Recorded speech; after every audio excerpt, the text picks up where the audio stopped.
Le case della comunità in Friuli Venezia Giulia finiscono al centro del confronto tra regioni e sindacati. La CGIL accusa strutture ferme al palo, nessuna apertura a fronte dei 34 milioni del PNRR destinati a 23 sedi sulle 32 previste entro il 2026. Un ritardo che secondo i pensionati dello SPI rischia di compromettere la presa in carico degli oltre 300.000 over 65 della regione, di cui quasi 40.000 non autosufficienti. L'assessore alla salute Riccardo Reccardi respinge l'allarme. Certo che li incontrerò, anche perché mi auguro che ormai siamo arrivati a una buona situazione rispetto a quello che è l'accordo integrativo regionale, che è un elemento importante proprio per popolare le case della comunità.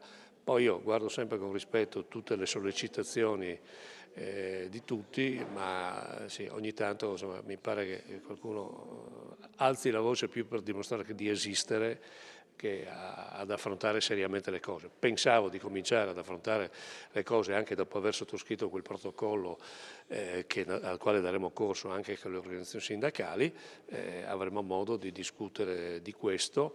Noi con gli obiettivi del PNRR pensiamo di essere in una buona condizione. Gli obiettivi parlano della primavera del 2026, siamo ancora nel 2025, se poi uno vuole scrivere le cose funzionano o non funzionano, in relazione al fatto che ci sia dell'esperienza del passato, ognuno ha la sua storia, è chiaro che la vicenda della medicina generale diventa determinante nel funzionamento di queste strutture. Riccardi conferma dunque il percorso avviato, 6 case della comunità saranno operative entro il 2025 a Trieste, Udine, Cividale, Gemona, Maniago e Sacile. Resta invece aperto il dibattito sulle funzioni. Per le regioni dovranno alleggerire il pronto soccorso con attività continuativa 7 giorni su 7, mentre la CGIL avverte che non possono diventare un surrogato dell'emergenza, ma spazi di integrazione e presa in carico sul territorio. Un confronto destinato a proseguire nei prossimi mesi, anche in vista della legge finanziaria regionale del 2026.